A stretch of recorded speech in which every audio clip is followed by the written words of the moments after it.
Hey everyone, thanks for coming back to the channel. Before we get into this, guys, just want to wish you a Merry Christmas, Hanukkah, holidays, whatever you celebrate. I hope it was good. Okay? Alright, guys, we're doing a thing on Scotland today. Now, this is my home, and I love talking about the different legends, myths, stories, real events, history, anything about Scotland. In fact, I think every Scottish person likes to talk about Scotland, if I'm being honest with you. So today we're going to be discussing the fairy flag. Now, the fairy flag is a very real flag. It's in Dunvegan Castle. Dunvegan Castle. Yeah, I said that right. That's the Clan McLeod's castle, their home castle, and it's currently on display. Now, if you don't know what the fairy flag is, it's actually a real flag. It was there's my understanding three different stories of how it came into existence of the McLeods. I believe the one, you'll hear the different three. I'll just tell you the one that I believe right now. The one I believe is actually the the clan chieftain marries, falls in love with a woman who's known as a she-folk, which is, just so you guys in North America know, when we say the she, that means fairy folk. All right, so that's just how it's spoken in our language. So he marries himself a fairy woman. He finds out she's a fairy woman. Now, fairy folk, like the she folk, they can't stay in our realm. They're in a different realm. We can't cross over to there, but they can cross over to here. They can't stay in our physical realm for long periods of time. Okay, so apparently this woman and this chieftain fell in love, and they told the queen of the she that what was going on, and they asked if they could stay. She said you can only stay for 1 year and 1 day, and they end up having a baby. And then she gave this, what we would call a shawl, uh, for the baby in order for it to be protected. She didn't want the baby to cry because the echoes of the baby crying could be heard in the next realm. It would drive her nuts. So it would drive her crazy, but her baby's in pain, right? So she gave this, what you would call a blanket. They call the flag now, but a shawl, and it was apparently anointed with like a power in order to keep the protection over the chieftain and the heirs forward, right? So any heirs onward after that would be protected by this flag. Apparently, this flag could give, if it was waved on over, I guess, wherever it was waved, and then the words of the clan motto "Hold fast" were yelled out while holding this flag, it would come to their aid of whatever the trouble would be, rather it be like disease and pestilence, or be an attack, or whatever the case be, right? The flag and the fairies would come to their aid. Now, for people in North America, when I say the fairy kingdom or fairies, you immediately think of Tinkerbell, okay? But in reality, Tinkerbell just kind of looks like a little, like, flying hooker. I don't know. That's the best way I can put it.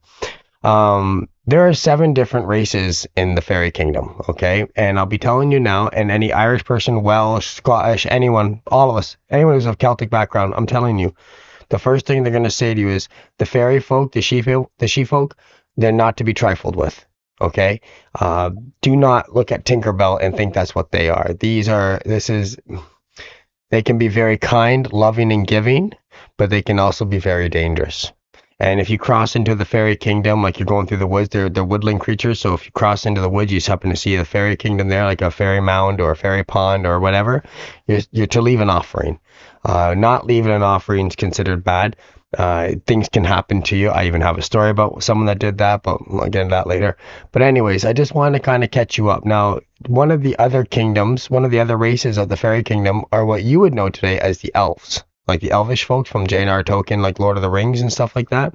That's actually a very real race. They actually have a very language that we have records of it, I guess you can say, that this of remnants of this language. This is actually where J.R. Tolkien got the language, the Elvish language, from that he used in the movie. He derives from that. So anyways, guys, it's a real language. But anyways, we'll get into all this later. I just need to bring these points up to you because you're probably most likely going to see these in the video, okay?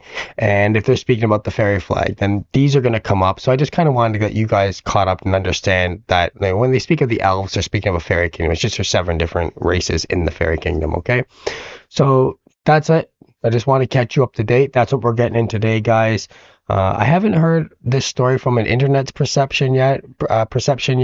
So in our culture, all of our stories are passed down orally, guys. They're not really written down. If they are written down, it's kept at the clan's home. We don't let them go out to the public. We keep our private, right? So each family has a thing known as a keeper, and a keeper is basically someone that's keeping the knowledge of the past to pass down to the future. Okay, it's usually an elder. In my particular situation, I'm actually the keeper of my families, so I actually have a lot of the stories that were passed down to me, and I've done a lot of research on these stories too. So I'm actually going to start doing a lot of talking about these stories in different areas of the east of Scotland and Ireland, Wales, all the different stories that come from them. So just stay tuned for it. I think you'll like them. I'll give you an example really quickly of what I mean by it. I'm going to get into one of the next future videos coming up very soon. I'm working on it right now. Is actually about King Arthur.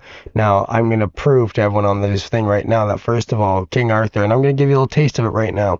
First of all, King Arthur was a very real king. He was not what you're told in the history books. The English monarchy has actually changed the whole idea of Arthur and the stories of him in order to fit their narrative. That's actually the truth. Happened with Henry VIII. So I'll get into that later, but just so you guys all know, he was actually a Celtic king. I can prove it right now. I'm going to prove it right now just to give you a taste of what's coming. Okay, but King Arthur was very real. You'll never find anyone in history called King Arthur. You'll never find any real documented stories around his time of King Arthur, just because there was no King Arthur. The real King Arthur, anything you hear about the King Arthur from as an English king or an Anglo-Saxon king is bullshit. He was Celtic, 100% Celtic. He was part of the Bretons. Okay, and he fought the Anglo-Saxons. Was it the Anglo-Saxons or the Romans? It might have been the Romans. I don't remember. It might have been the Romans, actually. But either which way, his name wasn't Arthur. It was Uthrin. Uthrin Pendragon is actually his real name. Now, go look that up, and you're going to find, oh, my God, that's actually the real guy. Now, Pendragon is not the last name of Arthur like they tell you in the books. And I know I'm on a tangent, but I'm just giving you a hint.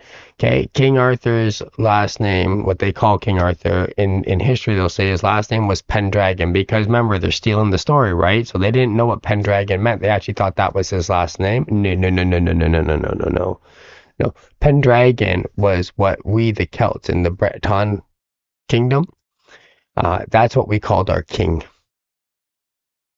A Pendragon. Uthrin Pendragon. King Uthrin. That's all it was. Now you see the connection, and now you can see how they stole it. Now I won't get any further about that, but I just want to give you a heads up. That story's coming for you really soon, so stay tuned for it, okay? If you want to see more about King Arthur, let me know in the thing. I'm going to do a whole video on it, though, guys. But I wanted to touch base on that quickly just so you can understand where I'm going with it in this, okay? A lot of the stories, legends, whatever have been taken from us and they've been changed on us, and then history's been rewritten, okay? So this is just our version of it, guys. I just wanted to touch base on the fairy flag. Tell me what you guys think in the comments if you like it. I'm going to be doing more stories about Scotland and stuff, so just tell me what you guys think, guys, and I'll catch you on the next video. Let's do this. The year was 1490, and the MacDonalds of Clan Ranald and Sleat landed on the Isle of Skye at Loch Ennort to make war with the Clan McLeod. The MacDonalds began laying waste to the towns and villages surrounding their landing site. Messengers were hurriedly sent to Dunvegan Castle, the ancestral seat of the MacLeods. Hearing of the invasion, the MacLeod chief called his men to arms and set forth for war. The MacLeods were vastly outnumbered, but drew swords and charged all the same. This first battle was decidedly won by the MacDonalds. The remnants of the MacLeod force retreated to Glendale, where the clan would be bolstered by the MacLeods of Harris, but still they were outnumbered 10-1 by the MacDonalds. Now with their back against the sea, there was no further the MacLeods could move. So dressed in their finest battle regalia, the brave clansmen charged forward to almost certain death. The battle was horrible. Thousands of men lay dead or dying, and the hills of Glendale ran red with Scottish blood. The battle for the MacLeods was almost over, when at the top of the hill a man appeared. Tattered and bloodied, he raised a magnificent yellow and red banner and screamed at the top of his lungs, "Hold fast!" the words of Clan MacLeod. As soon as the words left the man, a great force appeared behind him, all clad in the MacLeod colours. Braveheart. With unworldly speed, they charged down the hill into the horrified men of Clan MacDonald. Although many lives were lost, the McLeods won the battle. During the aftermath, the clan chief wished to reward those who had come to their aid in such a grave time, but the great mass of warriors was nowhere to be found. Only the blood-covered standard-bearer remained. The truth of what occurred dawned on the chief. The banner was no ordinary flag. It was the ancient and powerful artifact handed down through the Clan MacLeod for generations. The fairy flag of Dunvegan.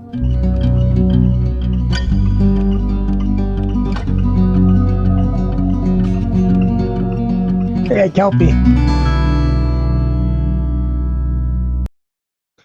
Okay, before we go into this, I just want to touch on something with you. They're going to speak about the elves, okay? The elvish race, which is also one of the 7 fairy races. The elves are very real to us, okay? And they're a very powerful race of beings. And they're very real. They live in the woods, and they are literally like guardians of the woods, if you want. That'd be the best way to put it, like guardians of nature. That'd be the best way to describe them. But they are going to be spoken of in here. So just to give you an idea, the JNR token, well, actually the Tuatha De Danann of the Celtic Irish legends and the elves, I actually believe, are very similar. But that's another show. But if you've seen Lord of the Rings, which I'm sure you have, then you remember the elves, okay? Well, the elves would be one of the fairy kingdoms. So to give you an idea, when you see that movie, how they fight, how they move, how they can run on nature, like so with incredible balance and light-footedness. So that's actually where J.R. Tolkien got that information from, just so you guys are aware. In fact, the language that they say he made up and wrote, the Elvish script language that he put in that, is actually not made up by J.R. Tolkien. It is in fact a real Elvish tongue. There is more truth to Lord of the Rings than you know. I'll do a video on it if you want to see, but there is more truth to the Lord of the Rings story than there is fiction. I know what you're thinking. You're thinking I'm a lunatic for even saying that. But I'm telling you, there's more truth than there is fiction to that. At least in our culture, in our beliefs, we know of those battles. We know of those battles. They're ancient battles, and we know all about them. And they were real battles. Listen, guys. In the Celtic world, this is the truth. First of all, dragons were very real. You just call them dinosaurs now, but they were called dragons. Okay? This is why every culture speaks of dragons. Did you know that the Celts used to ride the dragons? Oh, yeah. Oh, yeah. We actually had dragon clans. Where do you think in Game of Thrones they got the idea to ride dragons from? You think that was just pulled out of thin air? No. No. And anyone of Celtic origins will tell you I'm telling the truth right now. They will say to you, yes, that's true. The stories say that our ancestors tamed and rode dragons, rode them into battle. So, take from that what you want. But I would like to point out in history, for a race of people, my ancestors, the Celtic nations, many different clans and tribes of the Celts, we were one of the most dominant races, not races, but dominant people to ever take this earth. Okay? The Celtic, my ancestors, did more for the coming of age of this world than any other group of people on this planet. And this can be argued with me. Go ahead, argue with me. Tell me what your peoples have done that brought more to this planet than the Celtic people did. Go ahead. Tell me, because I bet you don't even know a tenth of what our ancestors did for this planet. A tenth. I guarantee you don't know it, because we don't speak of it. Give you an example. Chainmail. That was created by the Celts. What about those really long shields you see the Romans using? Celtic. You think we actually... Listen, the Romans say that we were barbaric savages that used to ride into battle naked, painted.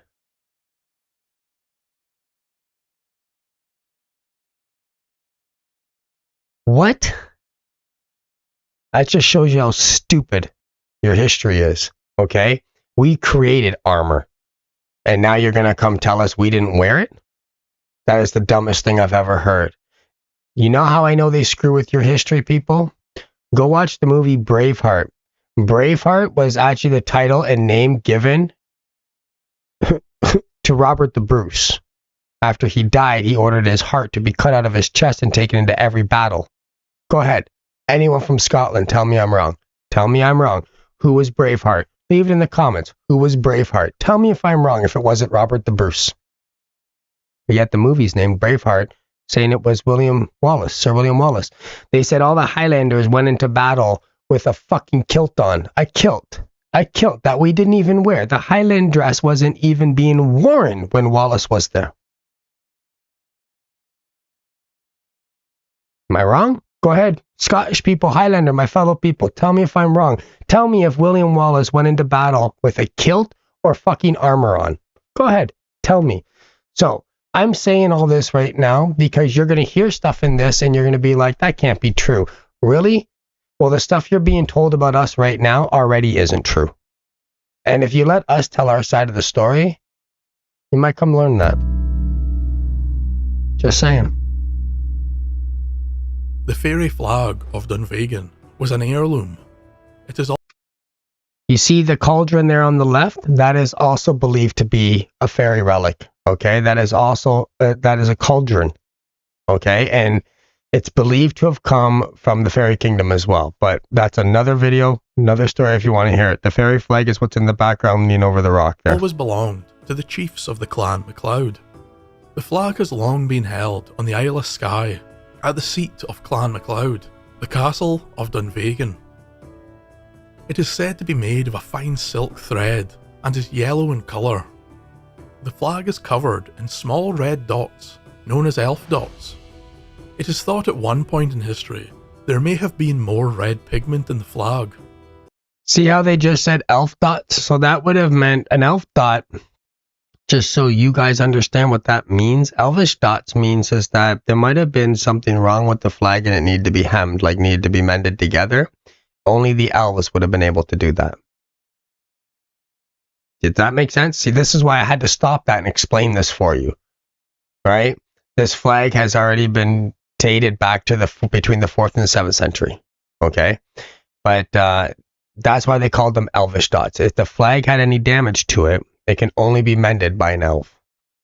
But more importantly, it was known for its magical properties, which vary from tale to tale. Some say it has the power to multiply a force and win any battle. Others say it acts as a cure-all, or can dispel dark magic. It was thought by the McLeods that the flag was originally made by the Sidhe, or fairies, and somehow made it into the hands of the clan. What is known for sure is that the flag has a long history.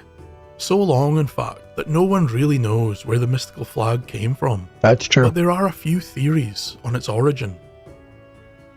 The first tells of a young chieftain of the clan McLeod, who in ages past, who fell deeply in love with a fairy princess, one of the Doine Sidhe. The pair were eager to wed, but the great queen of the Sidhe forbade it. The Fae were not to mix their blood with that of mortals. The power the Sidhe held was granted to them and them alone. You see how all the artist renditions of the Sidhe folk, okay, are actually always involving nature, okay, because that's what they are. They live in the woods. They're guardians of the woods. So you will only find them there. You'll never find them anywhere else. Just so you know. And yes, just so you know, we do 1000% believe in I do 1000% believe in the Sidhe. 1000%. I could tell you stories, but in all fairness, what's the point? This is about. I won't get into too much. If you want me to make a video about it, but I've actually seen them, and that's the truth. And I know it sounds dumb, But we have elders in our clans, and we have elders that still, I guess what you'd call them a shaman. I don't know what you would call them over here, okay? But we have elders that can call on the fairy kingdom. Call on them, and they will appear. I know, you guys gonna say I'm freaking crazy, eh? But you know what's funny? Do you know the indigenous people over here, the native Indians over, like the Indians over here in North America? I've spent a lot of time with them as well in the northern areas, like a lot of time. And I've seen some crazy shit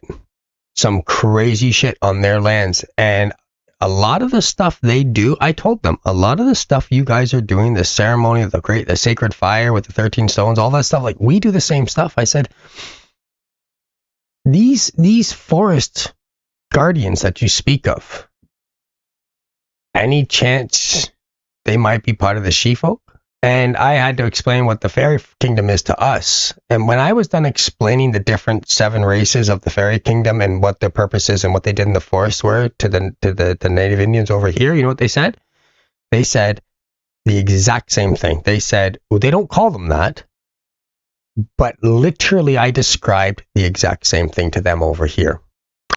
The young Fey princess persisted with her pleas. She wanted nothing more than to marry the Scotsman. Eventually the Queen relented. The marriage would go ahead, but under the conditions that it would only last for 1 year and 1 day. Then the she would return to her own in the other world. Okay, so that's the story I heard. So guys, just so you know, online there's stories. People have really fucked this story up. But they've said that she was only allowed to stay here for 20 years. That's untrue. It was 1 year, 1 day. And take nothing from the mortal realm with her. After much consideration, the pair agreed to the harsh terms and were quickly married. They both lived in harmony for many months, and late into the year, a son was born to the couple. Then only a few months after the birth of their only child, the marriage was over. The devastated pair had to part ways, and McLeod's mystical wife returned to the kingdom of the Fae. That's true. It is said they parted on a bridge not 3 miles from Dunvegan. That is not called the bridge. Fairy Bridge. Yeah, that is not. Before the princess left, she made her husband promise that their son would be well cared for, and that he would never allow the child to cry, as the haunting echoes of her own child's scream would find her in the other world and break her heart. The chief did all in his power to keep that promise. The young boy was never unattended and never allowed to cry. However, away from his son, the chief was inconsolable.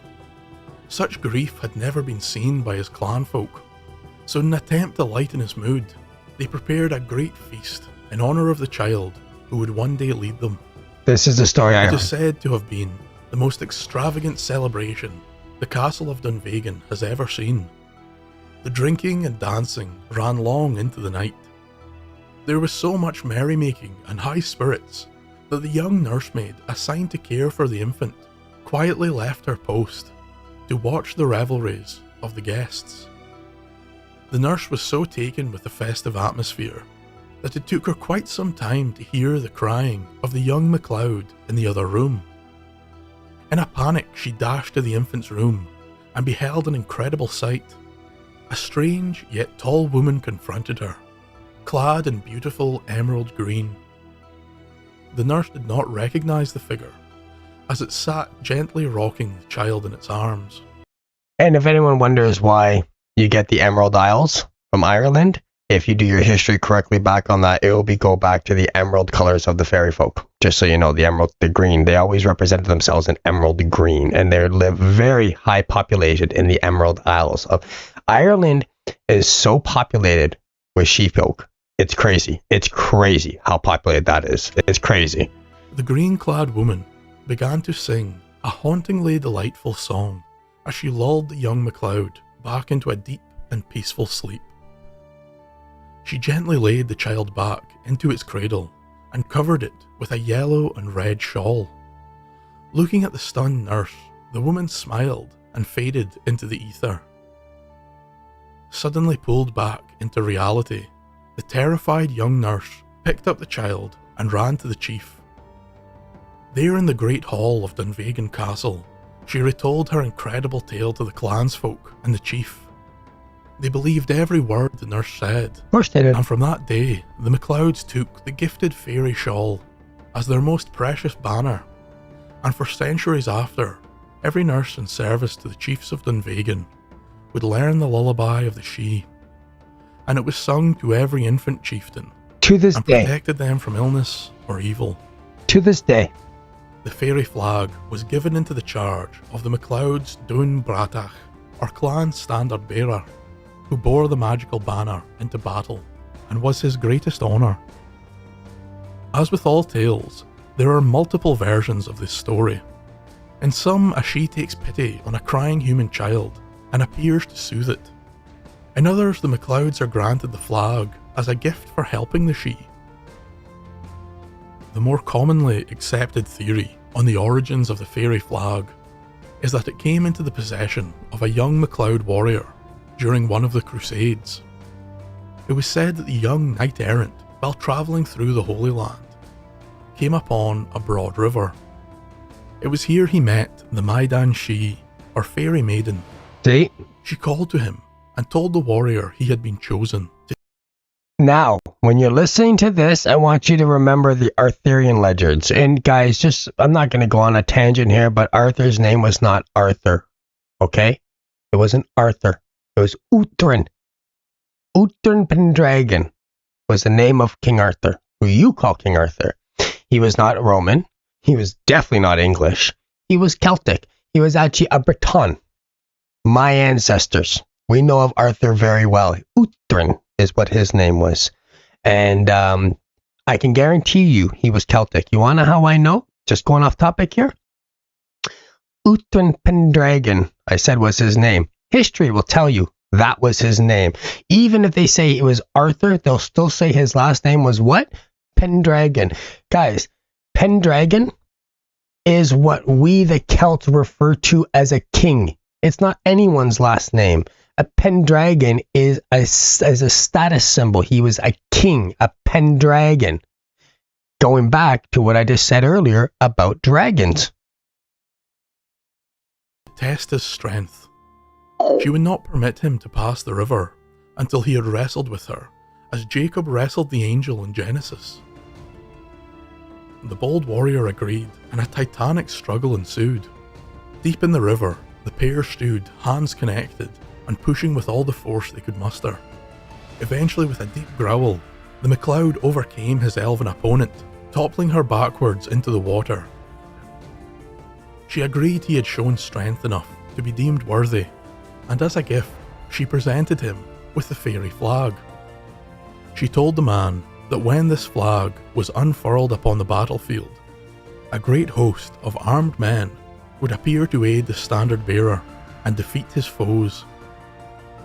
But she warned the young McLeod the flag may only be used 3 times, and to use it further or under the wrong circumstances would lead to untold calamities. The warrior kindly accepted the wonderful gift and continued upon his holy crusade. On his return to Scotland, he informed the clan of this encounter and of the powerful artifact now in their control. The final origin story is traced back to Harald Sigurdsson, also known as Harald Hallrada, Old Norse for Harald of the Stern Council. Norse. Yeah. Harald was the king of Norway Okay, I was from right. 1046 to 1066. During his final year as the king of Norway, he set out to conquer England, and with him he brought a magic flag emblazoned with a raven named Landravager. Many believed that this flag guaranteed victory to whomever possessed it. Perhaps the flag was missing or left in the care of Harald's sons, as on the 25th of September in 1066, Harald was slain at the Battle of Stamford Bridge, and the Raven banner was never seen again. But many years later, the clan McLeod claimed to have a flag of similar properties, and it is well known that the first chiefs of the clan McLeod are descended from King Harald of Norway. Perhaps the fairy flag and Landravager are one and the same, and still held by the old blood of the Norwegian king. In relation to the previous origin, it was said that King Harold spent 15 years in the east as the leader of a mercenary band in service to the Byzantine Empire. Perhaps it was at this time that his flag came into the possession of a mystical woman who would return it to one of Harold's worthy descendants years later during the Crusades. Much later, in the early 20th century, the flag was examined by the Victoria and Albert Museum.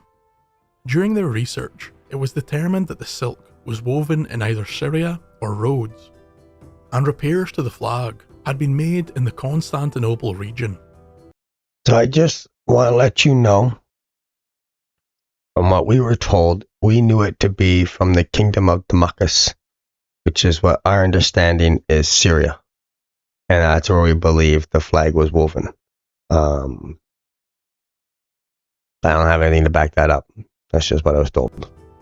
The flag was dated to the 7th century, so it is entirely possible it was a treasure gained during the Crusades or even earlier. Over the years, many miracles, strange occurrences, and that's the part I don't agree with that story, okay? Even though that's the widely accepted story, but you just heard them say the flag was dated to the 7th century. Now, I've heard it was dated between the 4th and 7th century, but we'll go with the 7th century, okay? Harold wasn't alive until 1046. Well, that's like 300 years. This flag is silk, guys. 300 years doesn't do silk well. It's not like they had ways to preserve this shit back then. You understand what I'm trying to say, right? It was a much harsher environment back then. There's no way there's just no freaking way that thing would have lasted 300 years going through everything it would have gone through. I can't. And Vikings, Norse people would have never made a banner flag out of silk. No way. It just wouldn't have happened. Do you see where I'm going with this? This is why I don't accept that theory. The last one you heard with the guy marrying her for the year, that's actually the one I believe that one. That's the story I was told as a kid too. This is just, I don't know. I think it's people just trying to connect real history to it to explain something they can't explain, because trying to explain the fairy kingdom is unexplainable to people. They can't grasp that concept, but I think they're just trying to link it to a place in history. I think that's what they were trying to do. This is just my own opinion, right, guys? But I can tell you right now, anyone that's owned silk, guys, there's no way Norse people would have taken silk. This thing back in the 7th century being made of this quality would have been of like royalty status, okay? And Norse king took a silk flag into bat. No, sorry guys, I don't buy that one. Unexplained happenings have been attributed to the flag. In one instance, there was a terrible plague, which was killing all the cattle on the island. In a bid to halt the spread of this pestilence, the McLeod chief ordered that the fairy flag be unfurled and placed near the cattle feeding grounds. Within 1 day's time, the plague was stopped, and the cows were cured. That's documented, like this really happened. The flag was flown above a local loch, in which there had been poor fishing of recent.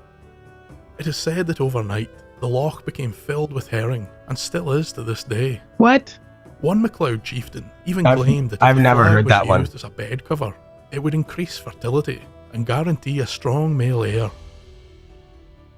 It was thought that the very existence of... I think we're just getting into storytelling now. I've never heard that fish story, just so you know. I've heard the flag's only been flown twice. One for the cattle and one for an invasion that was happening on their castle, and they were going to lose. They flew the flag, and this army came out of nowhere, like in a misty cloud, and just wiped the battle clean. But I think they're trying to say that happened before they even acquired the flag. I don't know. I think this story being told isn't being told in the right order. Clan McLeod was dependent on the preservation and protection of the fairy flag. It was because of this belief that only the greatest warriors would be selected to guide the sacred flag when on display. There were always 12 guardians of the flag. During battle, they would take up a position behind the clan chief, who always stood at the front. They were said to be powerful soldiers and fierce warriors. The name of the first standard bearer is unknown, but we do know that from the first mention of this fairy artifact, one family has produced the hereditary keepers of the flag. They were known as Clan Tormod, or the Children of Tormod, son of Murcha. The eldest living male of this family was the only man allowed to bear the flag into battle. It is said that the first standard bearer was buried in a church on the island of Iona. He was laid to rest in the same tomb as the McLeod clan chiefs, a great honour. The second bearer of the flag was laid to rest in the Isle of Harris. Around his remains there was built a great monument. Inside could be found a great stone coffin over 6 foot deep, with an iron grate covering the top. The man's body was laid to rest upon the grate, and for many years after, all of his descendants were also laid upon the grate. It is said that when a new body was placed on the grate, the bones and dust of the previous bearer would be pushed through, and slowly over the centuries, the stone coffin would fill. Sometime in the 1800s, the tomb would be sealed, and the family were no more. In many of the old traditions, it's noted that the flag can only be used 3 times, and on the third use it would lose its power or disappear entirely. The first use of the flag in this tradition was in 1480 at the Battle of the Bloody Bay. A fight between John MacDonald and his son Angus MacDonald. Angus led the MacDonald clans of the Highlands, who were also joined by the McLeods of Lewis. John, his father, commanded the Clan Donald, the Clan MacLean, the Clan MacNeil, and the McLeods of Dunvegan. During this battle, the chief of the Dunvegan MacLeods, William Dew, or William the Black, was slain. This caused the clan to lose heart. A priest attending to the chief quickly called for the flag bearer to unfurl the fairy flag. Not only did this rally the remnants of the Dunvegan MacLeods, but it also caused the McLeods of Lewis to switch sides and fight alongside their kinsmen. Unfortunately, it was too late, and the battle had already been decided. Angus had won and seized power from his father. Many clansmen now lay dead in the bay, and among them the 12 guardians of the MacLeod's legendary flag, along with the bearer and the clan chief. Angus MacDonald was named the new Lord of the Isles, but this title would prove to be just as pyrrhic as the battle. The MacDonald fleet had been all but destroyed, Right? and with no boats and less warriors, Angus could not hope to control the Isles. No. As a result, the power and respect of the Lord of the Isles diminished greatly over the years. The second use of the flag I have already covered in the introduction to this video. It was during the Battle of Glendale in 1490, Okay. although it is thought by many Scottish historians that this battle actually occurred in 1513. It is said that the mother of the then MacLeod chief, Alistair, was the one who called in the flag bearer and ordered the fairy flag into battle.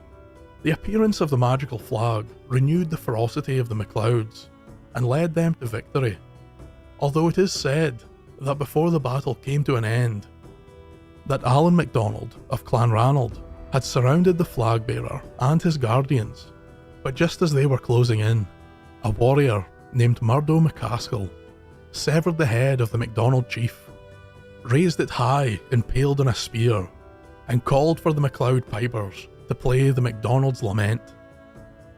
Their morale shattered by the hideous display and the eerie music, the MacDonalds broke and fled. Roy. The day was won.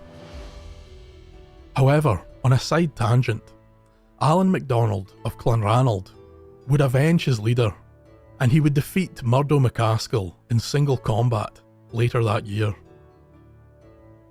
According to this tradition, the flag was never used again, and still waits to this day.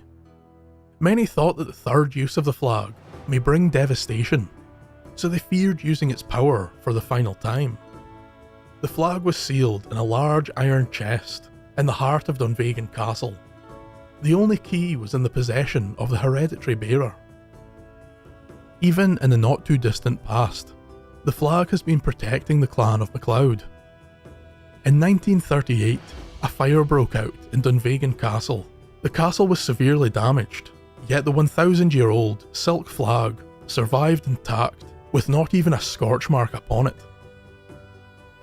Slightly later, during the Second World War, many of the McLeod soldiers fighting in France kept photographs of the fairy flag, and many of them reported it saving their life or granting them luck on the battlefield.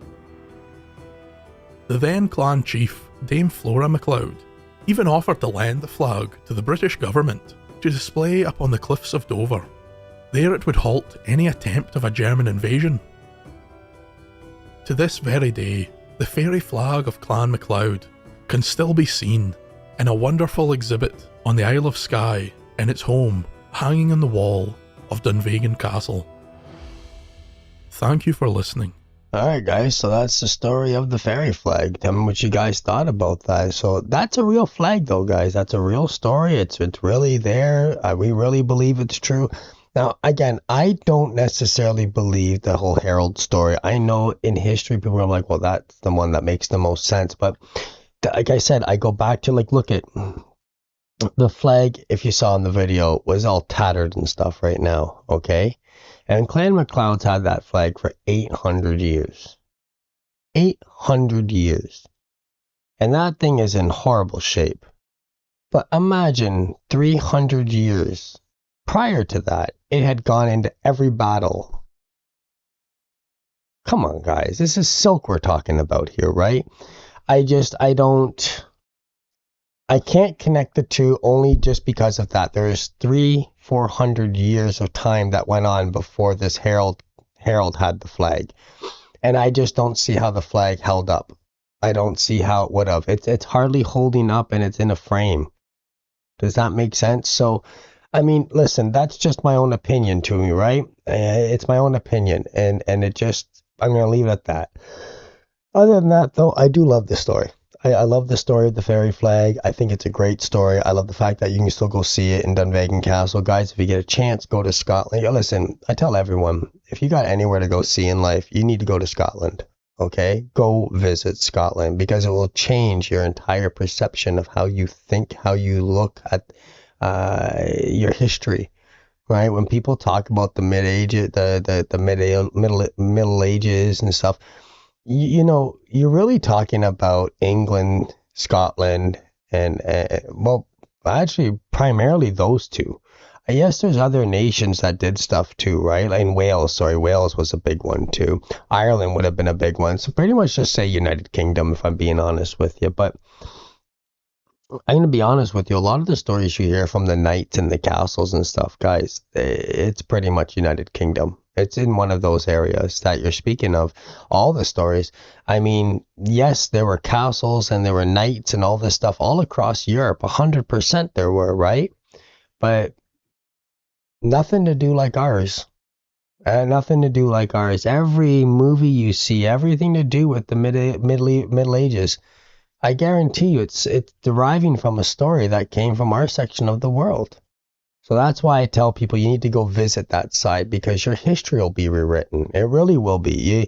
I tell North Americans all the time, go to Scotland and don't go on the tourist attraction thing. Go see, get a local guide to take you to places like ancient Celtic places, ancient Celtic sites, ancient castles, stuff like that. Go listen to the locals tell you. Get the locals to start telling you some stories, and I promise you, you'll see a different side to history. But anyways, guys, this is the fairy flag. I thought it'd be a good topic to go on to. I love the fairy flag. I haven't seen any videos online about it, so this was fun for me to watch. You know, I didn't even think about it till a couple of days ago. Tell me what you guys thought, guys. I'm going to be getting to do some more stuff on different things like this that happened in Scotland, different little history, legends, tales, and stuff like that. So you're going to see more of those videos starting to come up right now, guys. Again, I'm just trying to get all the playlists together right now. But I thank you all for tuning in. I appreciate you guys, and I hope to catch you on the next one. All right, have a good one.